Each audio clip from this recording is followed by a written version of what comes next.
Enyi wasikilizaji wapendwa, leo tunafungua ukurasa ambao si rahisi kuusoma, ukurasa unaumiza moyo kabla hata ya kuusikia. Ni simulizi ya nyakati ambazo nuru ilichanganyika na giza, wakati ambao sauti za Qur'ani zilikuwa bado zinasikika, lakini mapanga yakaanza kukutana kati ya walioamini. Subhanallah, ni hadithi ya huzuni kubwa iliyowakuta maswahaba wa mtume Rasulullah sallallahu alaihi wasallam, watu waliokaa pamoja, wakaswali pamoja, wakapigana pamoja kwa ajili ya Uislamu, lakini fitna ilipoingia ikawatenganisha na kuwafanya wakabiliane wao kwa wao. Tulia, sikiliza kwa makini, kwa sababu hii si simulizi ya kawaida, ni kioo kinachoonesha hatari ya fitna inapochukua nafasi katika nyoyo za watu. Ni simulizi ambayo si wengi wanaopenda kuisikia. Msimulizi wako ndimi Abdullahi mwana Maalim Mashi. Karibu tuwe sote.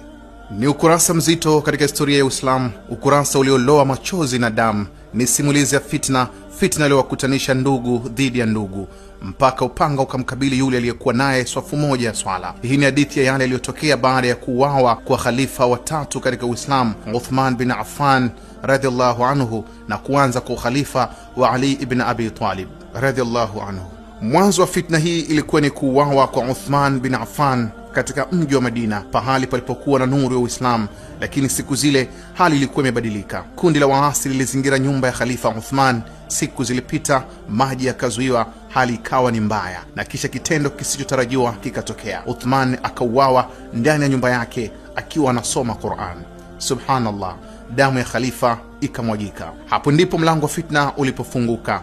Chambelecho wahenga, moto ukishika paa si rahisi kuzima kwa mkono. Baada ya kifo cha Uthman bin Affan, Waislamu wakamchagua Ali bin Abi Talib kuwa khalifa wao, lakini hakuchukua uongozi katika hali ya utulivu. Alichukua katika bahari yenye mawimbi makali. Changamoto kubwa ilikuwa moja: wauaji wa Uthman walikuwa bado hawajaadhibiwa, wengine wakisema haiwezekani kuchelewesha haki. Lakini Ali akaona hali bado si tulivu, tukimbilia adhabu bila mpango, fitna itazidi. Hapo ndipo tofauti ilipoanza. Kundi la maswahaba wakiongozwa na mama yetu Aisha binti Abi Bakr radhiallahu anha pamoja na Talha bin Ubaidullah na Zubair bin Awam walitoka wakitaka haki ya Uthman itekelezwe haraka. Walikutana jeshi la Ali katika eneo la Basra. Awali walitaka suluhu, mazungumzo yakafanyika na karibu wafikie amani, lakini usiku watu wa fitna wakachochea mapigano. Asubuhi yake mapanga yakaanza kunguruma, maswahaba wakapigana, ndugu wakamkabili ndugu. Vita hii ikaitwa vita ya Jamal kwa sababu Aisha binti Abi Bakr alikuwa juu ya ngamia akiongoza kundi lake. Talha na Zubair, mashujaa wakubwa katika Uislamu, wakaanguka. Subhanallah, hii ilikuwa ni siku ya huzuni kubwa sana. Upande mwingine kule Sham alikuwepo Muawiya ibn Abi Sufyan,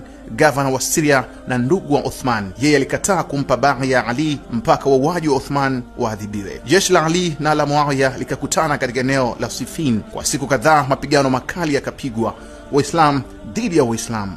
Subhanallah, damu ikamwagika, ndugu wakauana. Mwisho wake walikubaliana kusimamisha vita na kuingia katika sulhu ya maamuzi, lakini hata sulhu hiyo haikuzima moto wa fitna. Baada ya tahkim, kundi jipya likatokea waliojulikana kama Khawarij. Walisema hukumu ni ya Allah peke yake, lakini kwa tafsiri yao kali wakaanza kuwakufurisha wengine. Hata Ali ibn Abi Talib hakusalimika kwa kauli zao. Fitna ikazidi, ikapanuka zaidi. Katika hali hiyo ya misukosuko, mmoja wa makhawarij akafanya jambo la kusikitisha. Ali ibn Abi Talib akashambuliwa akiwa anaelekea kuswali, upanga ukamkata na baada ya muda akafariki. Subhanallah, khalifa mwingine, sahaba mkubwa katika Uislamu, akaondoka katika dunia kwa mkono wa Muislamu mwenzake aliyefahamika kwa jina la Abdurrahman bin Mujlim. Enyi wasikilizaji, hii si simulizi ya kuhukumu wa sahaba, bali ni simulizi ya kujifunza. Walikuwa ni watu bora sana, lakini fitna ilipokuja ilichanganya mambo. Kila upande ulikuwa na nia ya haki, lakini njia zikawa tofauti, na matokeo yake damu ikamwagika. Chambelecho wahenga, fitna ikianza mwenye akili hujistiri. Fitna ni moto, ukiwaka haumchagui mtu, unachoma kila kitu: haki, undugu, heshima. Leo hii tunapoiona migawanyiko, tujifunze kutoka katika historia. Tusikubali chuki tutawale, tusikubali tofauti zitufikishe kwenye uhasama. Kumbuka, umoja ni nguvu na fitna ni maangamizi. Jiulize, kama wale waliokuwa karibu na mtume walipatwa na fitna hiyo, je, sisi tuko salama kiasi gani? Hii si simulizi ya majonzi, lakini ndani yake kuna mwanga wa tahadhari. Na hapo ndipo pazia la simulizi hii la huzuni linaposhuka, lakini onyo lake linabaki ndani ya mioyo yetu.